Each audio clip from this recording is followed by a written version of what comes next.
Hey, Elliot Lowe here, back with another video, and that's right, you read it. It is easier to buy a house than finding a rental.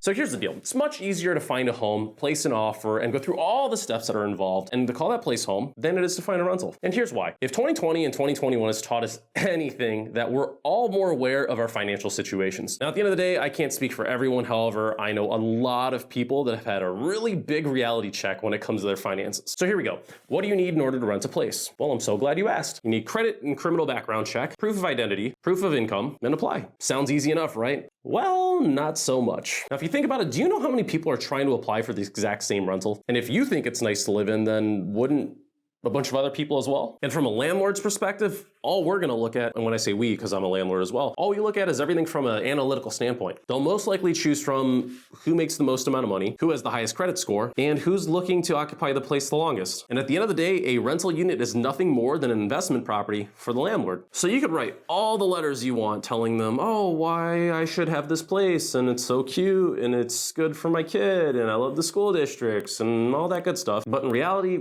that just won't do shit. And if you've seen any of my other videos, we all know that renting is generally more expensive than buying a house, from a month-to-month perspective, that is. So let's recap. In theory, you need a high credit score, the highest income, and be willing to offer the longest lease in order to secure that rental. But wait a minute, if you already have the highest credit score, make a lot of money, and want to live somewhere long-term, wouldn't you just buy a house?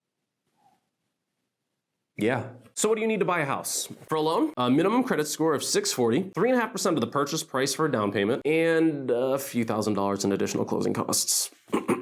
Now, realistically, I know that may be the tricky part and you'll need to save up a lot of cash, and that's exactly what I meant by a reality check. Not to get too off topic, but with all the rave about low interest rates and now is actually the time to buy a house, so many people couldn't do that. With all due respect, people made too many poor decisions when buying things on credit, things they couldn't afford, missed payments, or just bad spending habits. And look, I'm not trying to say this to be rude or ignorant. The reality is people simply don't understand how money works. We aren't taught this stuff in public schools. I know that because I went to public school, and it wasn't until I went to college that I took business courses and started understanding some of the stuff. And now there's that opportunity for people to get out of the rental rut with low interest rates, or 2020 and 2021 skyrocketing the costs of rent, and people are trying to find affordable housing. Many people have had a harsh reality check and realize they're not in a position to move. So what's this got to do with anything? Moral of the story is, right now, with all the politics and temporary laws that are put in place, rental units are extremely hard to find. And if you don't have the credentials to, win over your application over somebody else, you might have better luck trying to buy a house. So when it comes to buying a house, you simply need to provide the best offer to a seller. And it doesn't always have to mean that you're offering the highest price. There are so many ways of getting your offer accepted when buying a house versus having your application accepted when renting. Remember, when you're buying a house, terms are just as important as the price. When it comes down to rentals, landlords want to keep the most amount of money in their pockets. So if you're going to learn anything from this video, just remember this. Rentals are investments from a landlord. Owner-occupied properties are liabilities. So what does that mean? Throughout time, I'm sure you've probably heard people say real estate is the best investment. But the one thing people don't think about is when you owner-occupy a property, those are not investments. When people are selling their homes and looking to move, they have some sort of incentive to move, whether it's a job transfer or